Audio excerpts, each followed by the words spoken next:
السلام علیکم ناظرین، آپ دیکھ رہے ہیں نیشنل نیوز HD۔ میں ہوں محمد ارسلان اور نظر ڈالتے ہیں آج کی اہم خبروں پر۔ ناروال سے نمائندہ محمد فاروق کی رپورٹ کے مطابق عابد محمود بٹ صدر حافظ عبدالرحمان ٹرسٹ نے کہا کہ ہمیں اپنے اعمال درست کرنا ہوں گے۔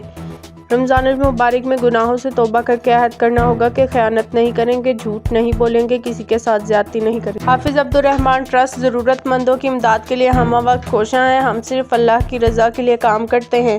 ٹرسٹ 2010 سے رمضان راشن پیکج تقسیم کرنے کے ساتھ ساتھ عید قربان پر گوشت، خواتین میں سلائی مشین، بے روزگار نوجوانوں کو روزگار کے مواقع دینا اور ایمبولینس کی فراہمی ہمارا مشن ہے، اور ہم اپنی مدد آپ کے تحت خدمات سر انجام دے رہے ہیں۔ ان خیالات کا اظہار انہوں نے گورنمنٹ مسلم ہائی اسکول میں مستحق لوگوں میں رمضان فوڈ پیکج تقسیم کرنے کی تقریب سے خطاب کرتے ہوئے کیا۔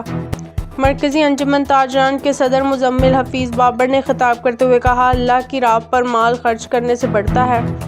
اللہ کی رسی کو مضبوطی سے پکڑنا ہوگا۔ رمضان میں آسانیاں پیدا کریں، فتنہ فساد نہ کریں، حقوق العباد کا خیال رکھیں، زیادہ سے زیادہ عبادات کر کے اللہ کو راضی کریں۔ حافظ عبدالرحمان جرمن میں ہوتے ہوئے بھی ان کا دل ناروال کے لیے دھڑکتا ہے۔ اللہ تعالیٰ ٹرسٹ کو اجر عظیم عطا فرمائے۔ تمام ذمہ داران کو خراج تحسین پیش کرتا ہوں۔ تقریب سے میاں اسلم ایڈوکیٹ نے بھی خطاب کیا۔